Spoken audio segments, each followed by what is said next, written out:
Podcast Talk. Learn English naturally. When people avoid answering questions, most people think English is hard because of grammar, but that's not the real problem. The real problem is that people don't answer questions directly in real conversations. Yeah, and this happens all the time. Someone asks a simple question, and instead of a clear answer, they get a story, a joke, or a quiet change of topic. And this is exactly where learners get confused. They understand the words, but the answer feels unfinished, polite, friendly, but unclear. Because in English, avoiding a direct answer is often intentional. People do it to stay polite, to protect feelings, or simply to avoid tension. And if you like understanding real conversations like this, make sure you subscribe to OffScript English. It truly helps the channel grow. And leave us a comment. Tell us what questions in English confuse you the most. We actually read every single one. Let's start with a very simple question. Something everyone knows. How are you? On paper, it looks easy, but in real life, it's almost never that simple. Exactly. Because most of the time, the person asking doesn't really want a full answer, and the person answering doesn't want to explain everything either. So instead of honesty, we choose something socially comfortable, something that sounds polite, neutral, and safe. That's why answers like not bad, can't complain, or yeah, all good don't actually describe how someone feels. And here's the tricky part for learners. You hear all good and you assume everything is perfect, but native speakers hear something very different. They hear the tone, the pause before the answer, the way the sentence ends. Sometimes that matters more than the words themselves. Let's look at how this works in real life. Imagine someone asks you, "How are you?" You might feel tired, stressed, or overwhelmed, but instead of saying all of that, you choose a short answer that feels socially acceptable. Not because you're hiding something, but because that moment doesn't feel safe or right for honesty. And this is where learners often misunderstand English. They expect answers to work like information.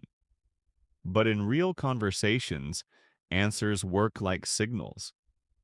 They show how open someone is, how much energy they have, and whether they want to continue the conversation. That's why the same words can mean very different things. "I'm fine" can sound open and friendly, or it can sound final and closed. The words don't change. The intention behind them does. Native speakers learn this without thinking. They listen for tone, for hesitation, for what is not being said. And that's why they often understand more than the sentence itself. For learners, this can feel unfair at first. You learn the words, you build sentences, and still feel like you're missing something. That something is often intention, not vocabulary. This is also why people avoid direct answers at work, or with family, or in difficult emotional situations. A direct answer can feel too strong, too final, or too exposing. Avoiding a question doesn't mean avoiding the truth. Very often it means postponing it. People wait for a safer moment, a better context, or simply choose emotional comfort instead of clarity. And once you understand this, conversations start to feel different. You stop taking indirect answers personally, and English stops feeling cold or distant. Let's talk about how this looks in everyday situations. At work, for example, people rarely say no directly. Instead, they give answers that leave space, time, and flexibility. Someone asks, "Can you do this today?" And the answer isn't yes or no. It's something like, "I'll try," or "Let me check a few things first."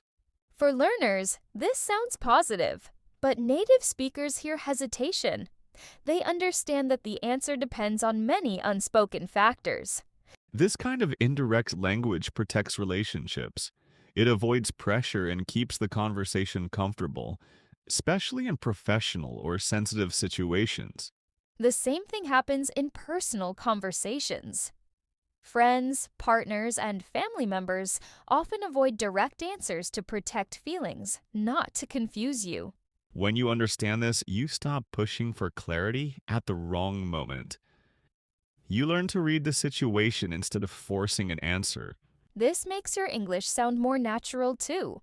You stop sounding overly direct or intense, and your responses begin to match real conversational rhythm. Indirect answers are not a weakness of the language. They're a reflection of how much people care about social balance and emotional boundaries. When you start noticing indirect answers, you realize how often people protect themselves through language. They are not trying to confuse you. They're trying to keep the situation comfortable and emotionally safe for everyone involved. This is especially common in professional settings. At work, people rarely say exactly what they think. Instead, they choose words that leave space, flexibility, and room to adjust later. For example, when someone says, "Let me get back to you," it sounds polite and responsible, but very often, it actually means the person is unsure, uncomfortable, or not ready to commit. Native speakers hear these signals instantly. They don't wait for a direct answer. They understand the hesitation and adjust their expectations without needing clarification. Learners often wait for a clear answer that never comes. They listen carefully, they understand the words, but something still feels missing. And that's because the answer was never meant to be clear in the first place. In English conversations, answers are not always about information. Very often, they are about direction. They show where the conversation can go next or where it should gently stop. This is why indirect answers can feel confusing at first. You expect logic and clarity, but English often prioritizes comfort, tone, and emotional balance over precision. Native speakers don't analyze this consciously, they feel it. Over time, they learn when to speak clearly and when to leave things open without saying too much. Once you notice this pattern, conversations start to make more sense. You stop feeling ignored, and you begin to see indirect answers as signals, not problems. This awareness changes how you respond, especially in awkward situations. You become less reactive, less tense, and more patient.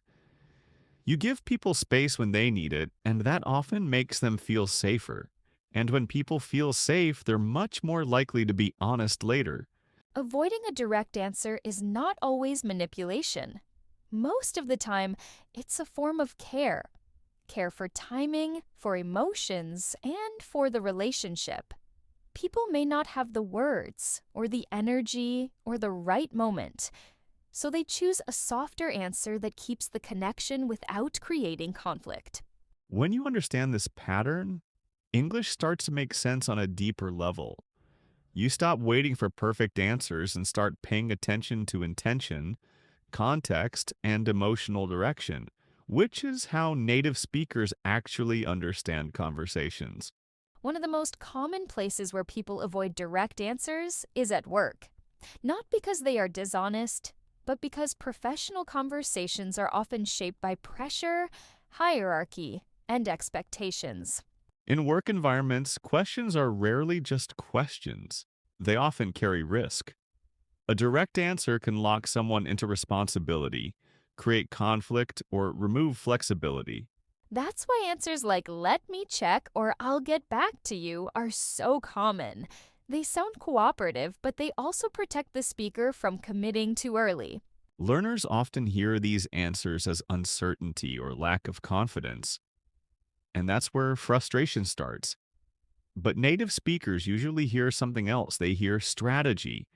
They understand that the speaker is carefully managing expectations, protecting their position, and keeping the situation flexible instead of locking themselves into a clear yes or no too early. This same pattern appears in personal relationships as well. People avoid direct answers when emotions are involved, especially when honesty could hurt someone, create tension, or force a conversation they are not ready to have yet. In these moments, indirect answers are often a form of self-protection. The person may need time to think, to understand their feelings, or to choose the right words instead of reacting too quickly. When learners don't recognize this, they may assume rejection or disinterest. But very often, the indirect answer simply means the person cares enough to slow the conversation down, instead of rushing it. Understanding this can completely change how you experience English. You stop reacting emotionally to every unclear answer and begin to see the social logic behind the language. This awareness helps you communicate more naturally, too. You become less demanding, more attentive, and more comfortable with silence or ambiguity when it appears. And this is when English stops feeling like a constant challenge. It becomes a system you understand intuitively because you're no longer focused only on words but on people. At this point, many learners start to realize that English is not just about speaking correctly, but about responding appropriately. Knowing when not to answer directly is just as important as knowing what words to use, especially in sensitive or emotionally charged conversations. This becomes very clear in situations where questions feel personal or intrusive. People may avoid answering, not because they are hiding something, but because the question crosses an emotional boundary they are not ready to open. In these moments, indirect language creates distance without creating conflict. It allows people to protect themselves while still remaining polite, respectful, and socially connected. For learners, this can feel uncomfortable at first. You may feel like you're missing information or being pushed away. But over time, and you start to recognize that the message is complete, even if it's not explicit. This is especially important in English-speaking cultures, where directness can sometimes be seen as aggressive or insensitive. Indirect answers help maintain harmony without requiring confrontation. Once you understand this cultural layer, you stop blaming yourself for not understanding everything immediately. You realize that English often expects you to read between the lines, not just listen to the surface.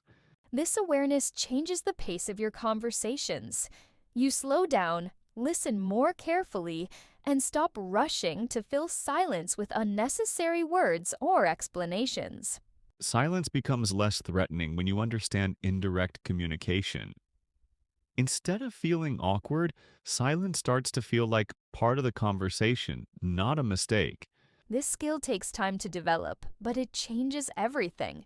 You become more confident, not because you speak more, but because you understand more of what is really happening. And this is when English stops being something you constantly analyze. It becomes something you feel, interpret, and respond to naturally, just like native speakers do. At this stage, it becomes clear that avoiding a direct answer is not a mistake in communication, but a skill. People use it to protect relationships, to buy time, and to manage emotional weight without turning every conversation into a confrontation. This is something native speakers learn naturally, but learners often have to train consciously. Think about how often conversations would escalate if everyone answered directly all the time. Direct language can be efficient, but it can also be destructive when emotions are involved. Indirect answers act as a buffer, allowing people to stay connected even when clarity is temporarily uncomfortable. For English learners, this means that progress is not only about vocabulary or grammar. It's about learning when to slow down a conversation, when to soften an answer, and when silence or ambiguity communicates more than words ever could. This is why advanced English often sounds vague to beginners. It's not because speakers lack precision, but because they are prioritizing emotional intelligence over linguistic clarity. And once you recognize that, many confusing conversations suddenly make sense. When you stop demanding direct answers from English, the language opens up You hear more, understand more, and react with more confidence. Not because you control the conversation, but because you finally understand how it actually works in real life. This understanding also changes how you ask questions. You stop demanding answers and start inviting responses. Your tone becomes softer, your expectations more flexible, and people naturally open up more when they don't feel cornered. This is why some of the best conversations don't feel productive on the surface. There may be no clear answers, no conclusions, but emotionally they move things forward in a quiet and meaningful way. Many misunderstandings in English happen when learners expect every question to produce information. In reality, many questions exist to test comfort, trust, or readiness, not to receive facts. Once you recognize that, conversations stop feeling like exams. You no longer feel pressure to perform perfectly. Instead, you focus on connection, presence, and emotional awareness. This is a major turning point for English learners.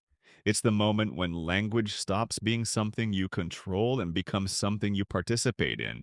If you've ever felt frustrated because conversations didn't go the way you expected, this understanding can completely change that experience.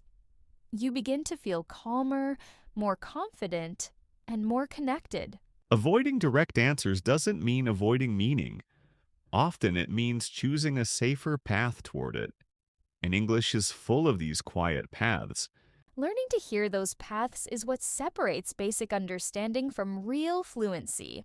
It's not about speaking more, but about understanding deeper layers of communication. When you stop chasing direct answers, you finally start understanding people. And that's when English becomes natural, human, and real. If this episode helped you see English differently, stay with us. Share your thoughts in the comments and tell us what topic you'd like us to explore next.